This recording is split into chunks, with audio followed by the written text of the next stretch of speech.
Now, we said this overall topic was English legal system in the singular, but it would be closer to the truth to say English legal systems in the plural, because actually in England and Wales there are two legal systems operating side by side and completely independently of each other.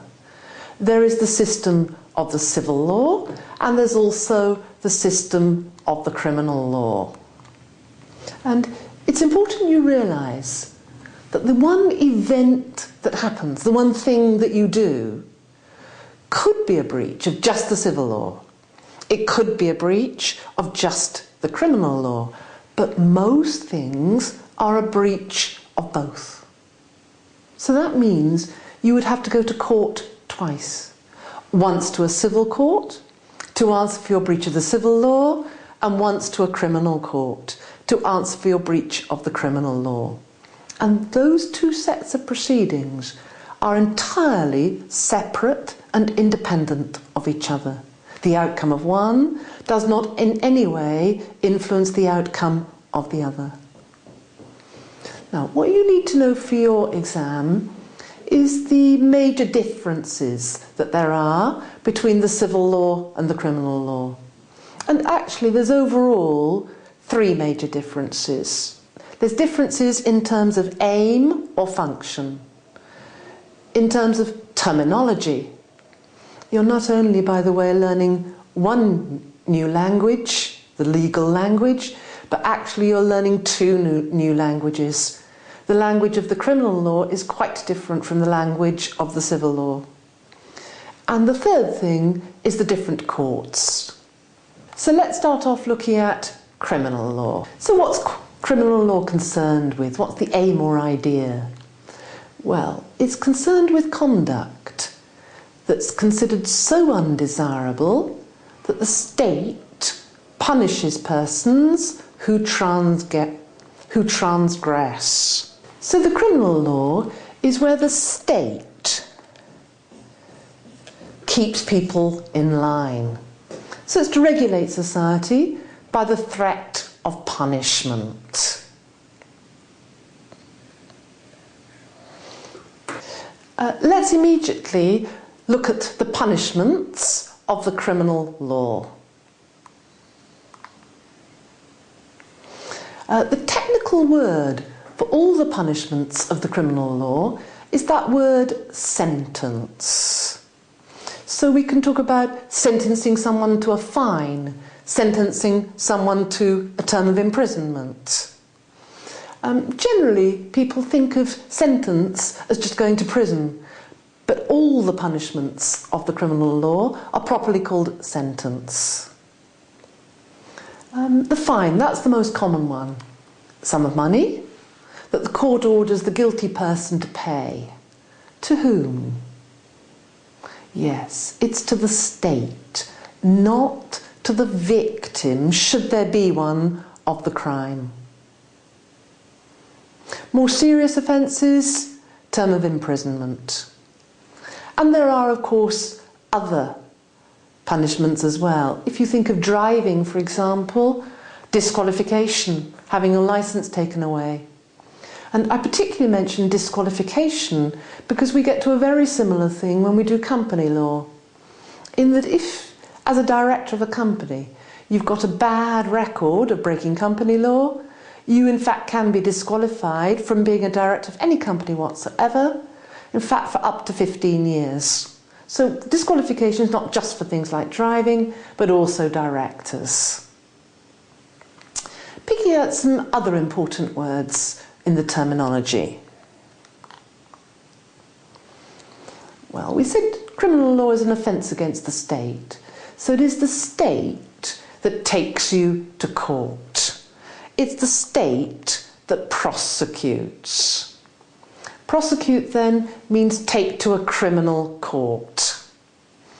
And the person who we're accusing of being the criminal, accused, that's a rather old-fashioned term. We more normally these days call him defendant. Just taking your eyes across to the civil law part of the page, you'll notice that the word defendant also arises in civil law.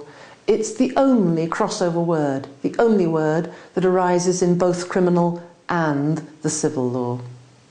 Be aware that the examiner will sometimes be using these words in questions.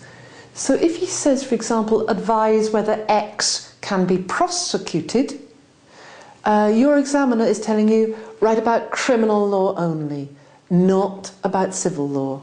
So make sure you have a good look at this terminology again and again. Carrying on, we've got all sorts of words for describing the outcome of the criminal court proceedings, the outcome of the prosecution. If the court decides that he did it, he will be found guilty and there will be a conviction. Again, watch terminology. If your examiner says, advise whether there's likely to be a successful prosecution, he's talking to you about criminal law only. And your answer must therefore be in terms of criminal law only. We've done the aim and function of the criminal law. We've also done the terminology. Let's have a quick look at the criminal courts. The major criminal courts are firstly the magistrates' courts. These are little local courts. There's lots of them around the country, so there should be one near you.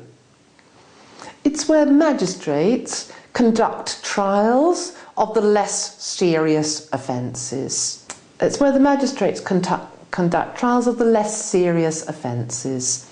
Most motoring offences, petty shoplifting, criminal damage, that kind of thing. But then there's also the Crown Court. Every major area will have a Crown Court, and it's where a judge sitting with a jury conducts trial of the more serious offences. Things like murder, things like big financial frauds.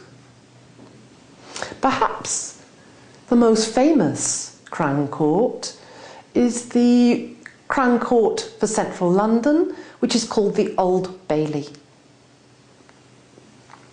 Well, that's criminal law. Let's now go back and do much the same thing with the civil law.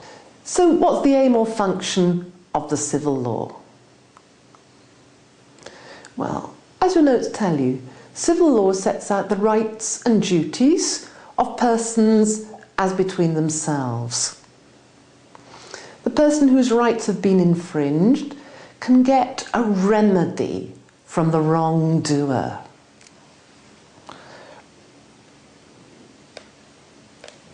Remedy. This is the key. It's to allow the person who's suffered injury or harm to get compensation.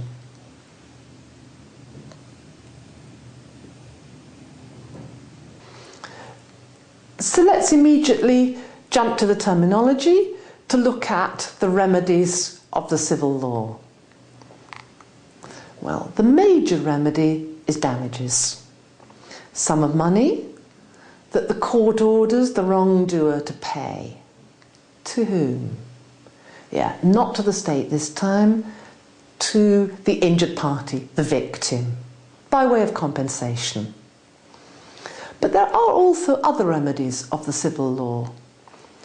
Two that we shall be coming across in detail in the law of contract are specific performance and injunction. And I just want to give you an idea at this stage of what they're to do with. Specific performance. Let's imagine in a contract that you've agreed to do something, and in breach of contract you refuse to do it. Of course, the other guy could sue you for damages, for compensation, for any loss that your refusal has caused. But on the other hand, what he really might like is a court order telling you to carry out your contract, to perform the contract. And that's specific performance. In short, it's a court order saying, do it. Do what you agreed to do. In many ways, injunction is the opposite. Let's imagine in a contract that you've agreed not to do something, yet you propose to do that very thing. Injunction says, don't do it. So specific performance, do it. Injunction, don't do it. Picking up then on other terminology. The person who's been injured is these days called the claimant because they're claiming a remedy. Actually, that's a relatively new word. It's not been around very long. The previous word is plaintiff. I'm putting that down for you because, of course, if you're reading the older cases, the word plaintiff will be used. And sometimes the examiner will still use the word plaintiff. And for those of you who watch American television programs, they still use plaintiff over there. The word for bringing a legal action against someone. We say the plaintiff sues. The claimant sues. So if your examiner says, advise whether X can be sued, he's saying in your answer, write about civil law, not criminal law.